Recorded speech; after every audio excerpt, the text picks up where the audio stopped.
চ্যানেলের পক্ষ থেকে আপনাকে স্বাগত। হারানো দলিল খুঁজে পাওয়ার নিয়ম, কিভাবে খুঁজে পাবেন, কোথায় গেলে পাবেন, এই বিষয়ে আজকে আলোচনা করা হবে।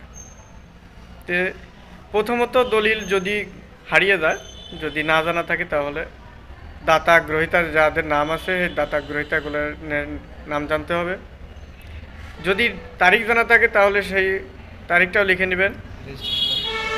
রেজিস্ট্রেশন করা যদি থাকে সেটাও জেনে নেবেন। তো প্রথমত দাতা গ্রহীতার নাম লিখে নেবেন, তারপরে সেটা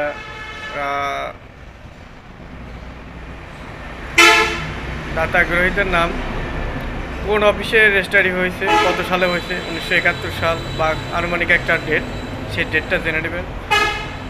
যদি সেই ডেটটাও না জানা থাকে তাহলে আনুমানিক একটা আইডিয়ার উপর যে 70 সাল থেকে 80 সাল এই এর মধ্যে দলিলটা হয়েছে, কোন অফিসে হয়েছে এটা জানতে হবে।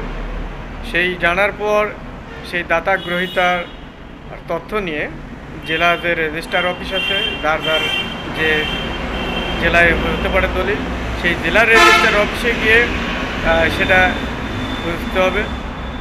সেখানে যারা কর্মকর্তা বা কর্মচারী আছে তাদের দ্বারা সেখানে দলিল তল্লাশি করতে হবে।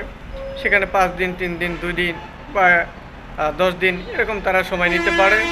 সেটা সময় নেওয়ার পর যদি দাতা গ্রহীতার নাম অনুসারে তাদের তথ্য মিলে যায় তাহলে আপনাকে যখন ইনফর্ম করবে তখন আপনারা তাদের সাথে যোগাযোগ করে দলিল তুলে নেবেন। তখন 1800, 2000, 1900 প্রায় এরকম টাকা লাগতে পারে।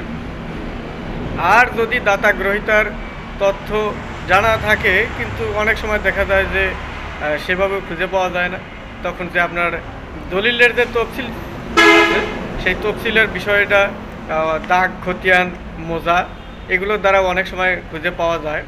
সেই জেলা রেজিস্ট্রার অফিসের যে কর্মকর্তারা আছেন, যদি দাতা গ্রহীতার দ্বারা খুঁজে না পাওয়া যায়, অনেক সময় দাগ, খতিয়ান দিয়েও তলব করলে পরে পাওয়া যায়, তখন তাদের সাথে কন্ট্যাক্ট করে তাদের সাথে কথা বলে সেই দাগ নাম্বার, খতিয়ান নাম্বার, মোজা নাম্বার এগুলা দিবেন। দিলে পরে ওনারা 5 দিন, 7 দিন, 10 দিন সময় নেবে।